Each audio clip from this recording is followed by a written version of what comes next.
গরম তো প্রায় চলে এলো, তো আজকে ভিডিওর মধ্যে আমি আপনাদের সাথে এই গরমে দুপুরে খাওয়ার জন্য দারুণ একটা হেলদি আর টেস্টি রেসিপি শেয়ার করব, যেটা চাইলে কিন্তু আপনারা নিজেরাও খেতে পারেন আর তার সাথে আপনাদের ছোট বেবিদেরকেও অনায়াসে দিতে পারেন।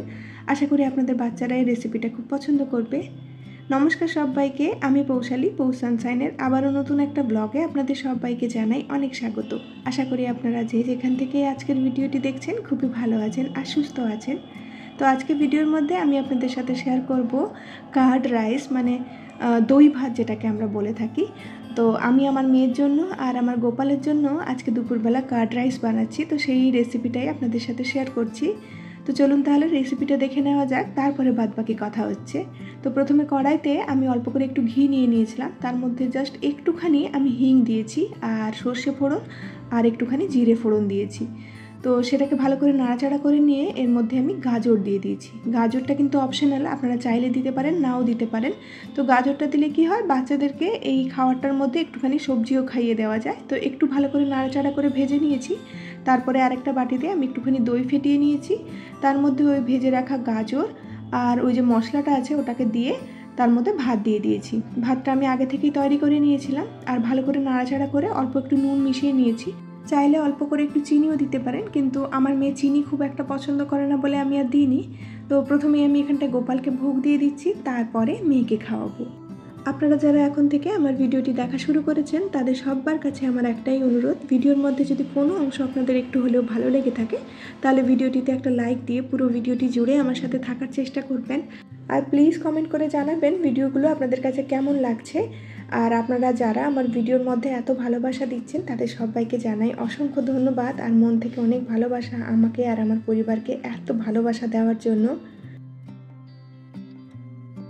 আমার বিশ্বাস ইউটিউবে যারা অডিয়েন্স রয়েছে তারাই কিন্তু আসল হিরো এখানে। আপনারা চাইলে কিন্তু একটা ক্রিয়েটিভ মাইন্ডকে যেরকম গড়ে তুলতে পারেন, সেরকম আপনারা চাইলে একটা ক্রিয়েটিভ মাইন্ডকে ভেঙেও দিতে পারেন। মানে আপনাদের সাপোর্ট ছাড়া কিন্তু এই ইউটিউবে কেউই এগোতে পারে না।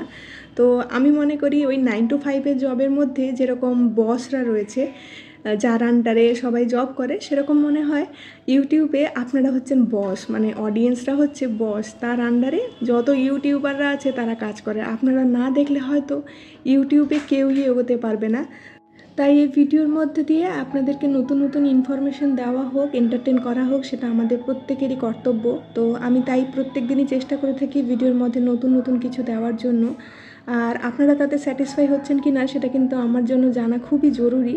তো প্লিজ প্রত্যেকের কাছে একটাই রিকোয়েস্ট, ভিডিওগুলো আপনাদের কাছে কেমন লাগছে অবশ্যই জানাবেন। আর নতুন ধরনের কিছু ভিডিও দেখার থাকলে সেটা অবশ্যই কমেন্ট করে জানাতে পারেন। তো চলুন তাহলে আজকে ভিডিওর মধ্যে আমি আপনাদের সাথে দারুণ একটা রেসিপি শেয়ার করি। শীত তো প্রায় চলেই গেল, তো এই ধরনের জিনিসগুলো হয়তো শীতের পরে খুব একটা পাওয়া যাবে না। মানে এই রেসিপিটাতে আমি পালং শাক ব্যবহার করেছি। তো যতদিন পালং শাকটা মার্কেটে পাওয়া যাচ্ছে অবশ্যই আপনারা চাইলে এই রেসিপিটা একবার ট্রাই করে দেখতে পারেন। এটা কিন্তু একদম অন্য ধরনের একটা রান্না। তো প্রথমেই আমি কড়াইতে অল্প একটু ঘি নিয়ে নিয়েছি, তার মধ্যে দিয়ে দিয়েছি বেবিকর্ন। 2-3 মিনিট একটু নাড়াচাড়া করে নিয়েছি, তারপরে দিয়ে দিয়েছিলাম এর মধ্যে পালং শাক। পালং শাকটাকে আগে থেকে ছোট ছোট করে কেটে রেখেছিলাম। তো পালং শাকের জলটা বেরিয়ে এসেছে আর বেবিকর্নটাও মোটামুটি সেদ্ধ হয়ে এসেছে। তো এরপরে আমি একটুখানি অরিগ্যানো, চিলি ফ্লেক্স আর অল্প একটুখানি লবণ দিয়েছি। একটু নাড়াচাড়া করে তার মধ্যে 1 চামচ দিয়ে দিলাম আটা। আটাটা এই কারণে দিচ্ছি কারণ গ্রেভিটা যেটা বানাবো সেটা একটুখানি থিক হবে। তো আটাটাকে ভালো করে বেবিকর্ন আর পালকের সাথে মিশিয়ে নিয়েছিলাম। তারপরে এর মধ্যে দিয়ে দিয়েছি প্রায় 300 ml মতো দুধ। তো দুধটাকে বেশ কিছুক্ষণ ফুটিয়ে এরকম গাঢ় করে নিয়েছি। তারপরে এর মধ্যে দিয়ে দিচ্ছি চিজ, মানে চিজটাকে এরকম গ্রেট করে দিয়ে দিচ্ছি। আমার কাছে যে চিজ কিউবগুলো থাকে সেটা আমি প্রায় 1.5 কিউব মতো দিয়েছিলাম। তো দেখুন এটা প্রায় ঘন হয়ে এসেছে। তো এই অবস্থাতে আমি গ্যাসটা বন্ধ করে দেবো। এবারে ওর সাথে খাওয়ার জন্য আমি এদিকে বানিয়ে নিচ্ছি হার্ব রাইস। তো এর জন্য কড়াইতে আমি অল্প একটু বাটার নিয়েছি, তার মধ্যে দিয়ে দিচ্ছি অরিগ্যানো আর চিলি ফ্লেক্স। এটাকে বেশ কিছুক্ষণ কড়াইয়ের মধ্যে নাড়াচাড়া করে নেব, ওই ধরুন 15 সেকেন্ড মতো, এটাই যথেষ্ট। তো তারপরে আমি এর মধ্যে দিয়ে দেবো সেদ্ধ করে রাখা ভাত। তো এটাতে যদি বিরিয়ানির চালের ভাতটা ব্যবহার করা যায় তাহলে কিন্তু এটা দেখতে বেশ ভালো লাগে, কিন্তু আমার কাছে ওই চালটা বাড়ন্ত ছিল বলে আমি রেগুলার যে ভাতটা খাই ওটা দিয়েই বানিয়ে নিয়েছি। টেস্টের কিন্তু খুব একটা বেশি তফাৎ হয়নি, তবে আপনাদের বাড়িতে যদি কোনো গেস্ট আসে আর আপনারা যদি নতুন ধরনের কিছু বানিয়ে খাওয়াতে চান তাহলে অবশ্যই বিরিয়ানির চালের ভাতটা ব্যবহার করবেন। তো এই যে ভালো করে আমি অরিগ্যানো আর চিলি ফ্লেক্সের সাথে নাড়াচাড়া করে নিয়েছি, আর এরপরেই কিন্তু এই হার্ব রাইসটা একদম রেডি হয়ে গিয়েছে। তো এখন আমি এটাকে সার্ভ করে নিচ্ছি। এই থালাটা কিন্তু আমি আমার জন্যই সার্ভ করছি, আমার হাজব্যান্ডকে একদম আলাদা আলাদাভাবেই দিতে হবে, ও এরকমভাবে ঠিক খেতে একদমই পছন্দ করে না। তো আজকের রেসিপিটা দারুণ হয়েছিল খেতে। অবশ্যই আপনারা যদি এইরকম ধরনের খাবার খেতে পছন্দ করেন বাঙালি বাদে, তাহলে কিন্তু এটা বানিয়ে দেখতে পারেন। আর অবশ্যই আমাকে কমেন্ট করে জানাবেন আপনাদের কাছে এই রেসিপিটা কেমন লাগলো। খাওয়া দাওয়া শেষ করে নিয়ে আমি এখন কিচেনে চলে এসেছি। কিচেনটাকে হালকা পাতলা একটু ক্লিন করে নেব, কারণ আজকে আমি রান্নার ফাঁকে ফাঁকেই কিচেনটা অনেকটাই ক্লিন করে ফেলেছিলাম। তো এখন শুধু একটু থালাটা ধুয়ে নেব। আমি রান্নার সাথে সাথেই কড়াই টড়াই মানে বাদ বাকি যে জিনিসপত্রগুলো থাকে সেগুলো ধুয়ে মেজে ক্লিন করে রাখি, তাতে করে এই খাওয়া দাওয়ার পরে না খুব একটা বেশি চাপ লাগে না। আমি খাওয়ার পরে খুব একটা বেশি কাজবাজ করতে একদমই পারি না, তখন মনে হয় একটুখানি রেস্ট নিই। তো সেই জন্য আমি খাওয়ার আগে যতটা পারি কাজ এগিয়ে রাখি। আর এই যে এদিকে আমি গ্যাসটাকেও একটু ভালো করে পরিষ্কার করে নিচ্ছি। আগে আমি স্ক্রচ ব্রাইট দিয়ে ভালো করে মেজে নিয়েছিলাম, তারপরে এখন একটা ভিজে কাপড় নিয়ে পুরো গ্যাসটা ভালো করে মুছে নিলাম, আর পেছনের দিকটাও ভালো করে মুছে নিলাম। রান্না করার সময় ওই পেছনের ব্যাকগ্রাউন্ডে এত খাওয়ার দাওয়া ছড়িয়ে যায়, তো আমি রান্নার ফাঁকে ফাঁকে মুছে ফেলি। তা না হলে কি হয়, রান্নার পরে যদি মুছতে চাই ওটা না শক্ত হয়ে ছিটে বসে যায়, তখন আরও দেখেছি বেশি পরিশ্রম হয়। তো যখনই খাওয়ার দাওয়া ছিটিয়ে পড়ে আমি সঙ্গে সঙ্গে মুছে নেওয়ার চেষ্টা করি।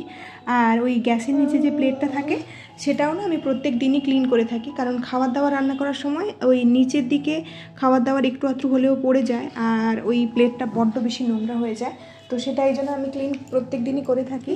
আর এখানটায় আমার রান্নাঘরের কাজ মোটামুটি প্রায় কমপ্লিট হয়ে গিয়েছে। আজকে যখন আপনাদের সাথে আমি ভয়েস ওভার দিচ্ছি তখন না আমাদের এখানটাতে বাইরে ওয়েদারটা বেশ খারাপ হয়ে গিয়েছে, মানে বড্ড মেঘ ডাকছে, আর একটু পরেই মনে হচ্ছে বৃষ্টিটা নামবে। তো আপনাদের কাদের কাদের ওদিকে বৃষ্টি হচ্ছে অবশ্যই আমাকে কমেন্ট বক্সে জানাবেন। আর এই যে এদিকে আমার রান্নাঘরে কাজ কমপ্লিট। এখন আমি বেসিনটাকে একটু ভালো করে ধুয়ে নিচ্ছি।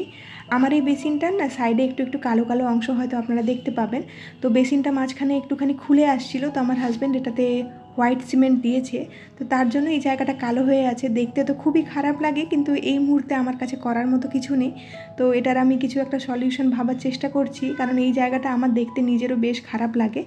তো যাই হোক, ওখানটা রান্নাঘরে কাজ কমপ্লিট করে নিয়ে এখন কিছু জামা কাপড় শুকিয়েছিল সেগুলোকে আমি ফোল্ড করে নেব, আর কিছু জামা কাপড় ওয়াশিং মেশিনে দিয়েছিলাম সেগুলোকে বাইরে শুকোতে দিয়ে দেবো। আজকে বেশিরভাগটাই আমি বেডশিটটা দিয়েছি এখানটাতে ধোয়ার জন্য, কারণ এই বেডশিটগুলো আমার কোনো না কোনোভাবে ব্যবহার হয়ে পড়েছিল। সাধারণত না আমি বেডশিট ফেলে রাখি না, আমি জামা কাপড় একদমই ফেলে রাখি না। যখন হয় 1-2 দিনের মধ্যে হয় হাতে, না হয় মেশিনে কেচে নেওয়ার চেষ্টা করি। বিয়ের পরে পরে যখন আমার কাছে ওয়াশিং মেশিন ছিল না, তখন কিন্তু আমি হাতে করেই বেশিরভাগ বেডশিট কাচতাম। তো মাঝে মধ্যে হয়তো 2-3 বালতি আমি একদিনে জামা কাপড় কেচেছি। তো একদিন কি হয়েছে, আমার মা বাবা এসেছিল, তো তখন আমি বেডশিট কাচছিলাম হাতে করে, আর এগুলো কাচতে তো একটুখানি কষ্ট হয়। তো ওরা আমার সেই কষ্টটা দেখতে না পেরে আমাকে বিয়ের 1 বছরের মাথাতেই ওয়াশিং মেশিনটা কিনে দিয়েছিল। তো সত্যি কথা বলতে মেশিনটা হওয়ার পরে সুবিধে তো হয়েছে বটে, তবে আমার না মাঝে মধ্যে মনে হয় মেশিনে না জামা কাপড় খুব একটা ভালো পরিষ্কার হয় না। মানে আপনি যদি ডেলি ইউজের জামা পরিষ্কার করেন তাহলে ঠিক আছে, কিন্তু যদি 1-2 দিনের পুরনো নোংরা একটু জামা কাপড় পরিষ্কার করতে চান তাহলে কিন্তু ইলেকট্রিকটাও খরচা হয়, আর মাঝে মধ্যে দেখা যায় কিছু জামা কাপড় হয়তো ভালো করে পরিষ্কার হচ্ছে না। তো যাই হোক, আমি ছোট্ট একটা গল্প আপনাদের সাথে এখানটা শেয়ার করলাম যে আমার কাছে আমার মেশিনটা কীরকমভাবে এসেছিলো। তো এখানটায় আমার জামা কাপড়গুলো ফোল্ড হয়ে গিয়েছে, এখন এটাকে আমি জায়গাতে রেখে দিয়ে এলাম। আর এখানটায় কালকে রাত্রেবেলায় আমার মেয়ে এই কুশানের কাভারগুলোকে নোংরা করে দিয়েছিল, তো কাল রাত্রে না আমি হাতে করে কেচে নিয়েছিলাম। তো এখন দেখলাম দুপুরের মধ্যে বেশ ভালোভাবে শুকিয়ে গিয়েছে। তো এখন আমি সোফার কাভারগুলোকে পরিয়ে নিচ্ছি, সোফাতে দিয়ে দেবো। আমার মেয়ের এখন সবথেকে বেশি প্রিয় জায়গা হয়েছে এই সোফাটি। ওর মধ্যে বসেই ও খাবার দাবার করবে, আর খাওয়ার মুখ নিয়ে না এই কুশন কাভারগুলোতে মুছে দেয়। তো আমাকে প্রায় এখন 2 দিন ছাড়া ছাড়া এই সোফার কাভার বলুন বা কুশন কাভার বলুন ক্লিন করতে হচ্ছে, কারণ এরকমভাবে নোংরা থাকতে আমারও একদম ইচ্ছে করে না। আর ও তো এখন অনেকটা ছোট রয়েছে, তাই ওর ছোটোবেলাটা না আমি এরকমভাবে নষ্ট করতে চাই না। এই কথাটা এই কারণে আমি বললাম, কারণ এর পেছনেও না অনেক বড় একটা সাইকোলজি রয়েছে। এই বিষয়টা নিয়ে আপনাদের সাথে পরের কোনো একটা ভিডিওতে আমি শেয়ার করব, যে ছোট বাচ্চাদের বাড়ি পরিষ্কার রাখাটা যেরকম ভালো সেরকম কিন্তু একদিক দিয়ে বাচ্চাদের ক্ষেত্রে ক্ষতিকর। তো যাই হোক, এখানটায় ওই দিকের কাজবাজটা সেরে নিয়ে এখন আমি কিছু ডাস্টবিন ছিল সেগুলোকে বাইরে ফেলে দিয়ে এলাম। আর এই যে ডাস্টবিনটা ফেলতে গিয়ে না দেখলাম একটুখানি জল পড়েছে, তো এই জায়গাটা একটুখানি মুছেও নিয়েছি। আর তারপরে আমার যে রেগুলার কাজ থাকে, দুপুরবেলা ঘুমোতে যাওয়ার আগে আমি প্রত্যেক দিন লিভিং রুমটা একবার ক্লিন করে ঘুমোই, কারণ মেয়ে সন্ধেবেলাতে আবার এইখানেই খেলাধুলো করে। তো এই জায়গাটা ক্লিন রাখাটা আমার জন্য খুবই ইম্পর্ট্যান্ট। তো এই যে এখানটায় আমার ঝাড়ু দেওয়া প্রায় কমপ্লিট হয়ে গিয়েছে। এই যে দেখুন কতটা ময়লা বেরিয়েছে। সকালবেলাতেই কিন্তু বাড়িটা পরিষ্কার করেছিলাম, তো দেখলাম আবারও সেই একইভাবে ময়লা বেরিয়েছে। আসলে বাড়িতে ছোট বাচ্চা থাকলে যা হয়, 1-2 ঘন্টা ছাড়া যদি আপনি বাড়ি পরিষ্কার করে থাকেন তাহলেও কিন্তু দেখবেন বাড়িতে ওই একইভাবেই ময়লা বেরোচ্ছে। তো এটা হওয়াটা ভীষণই স্বাভাবিক একটা ব্যাপার। আমাদের প্রথম মেনে নিতে একটুখানি কষ্ট হলেও এই জিনিসটা কিন্তু কিছুদিন পরে গিয়ে খুবই স্বাভাবিক একটা জিনিস হয়ে যায়। আমার হাজব্যান্ড অফিস থেকে এসেছিলো, জামা কাপড়গুলোকে বাইরে রেখে দিয়েছিল, সেগুলো এখন আমি ভেতরে রেখে দিলাম, একটু পরে ফোল্ড করে নেব। আর এখন ঝাড়ু দিয়ে নেওয়ার পরে বাড়িটাকে একটু ভালো করে মুছেও নিলাম। আর সকালবেলাতে অনেক কাজকর্ম করেছিলাম, তার সাথে না হাজব্যান্ডের এই জুতোগুলোকে একটু ভালো করে ধুয়ে দিয়েছিলাম। তো সেগুলো দেখছি শুকে গিয়েছে। এখন এটাকে জায়গায় রেখে দিয়ে আসবো। আর এখন একটুখানি যাব আমি আমার গাছগুলো যত্ন নেওয়ার জন্য। আমাদের দুজনের হাতে তৈরি করা এই ছোট্ট একটি বাগান আমাদের খুবই প্রিয় একটা জায়গা। আপনাদের কাছে এই ছোট্ট জায়গাটা কেমন লাগছে অবশ্যই আমাকে কমেন্ট করে জানাবেন। এদের সাথে সময় কাটাতে আমাদের ভীষণই ভালো লাগে। তো গাছগুলোর যত্ন সেরকমভাবে তো আগে নেওয়া হতো না, তবে এখন চেষ্টা করছি গাছের একটু যত্ন নেওয়ার জন্য। আর এই স্প্রেটা কিছুদিন আগে মার্কেট থেকে কিনে এনেছি গাছের পাতাতে স্প্রে করার জন্য। তো প্রত্যেক দিন আমি দুপুরবেলা সময় করে পাতাগুলোতে স্প্রে করে দিই। তো চলুন তাহলে আজকের মতো ব্লগটা এখানেই শেষ করছি। খুব শিগগিরই দেখা হচ্ছে নেক্সট আরেকটি ব্লগে। ততক্ষণের জন্য খুব ভালো থাকবেন, সবাইকে খুব ভালো রাখবেন আর নিজের যত্ন রাখবেন।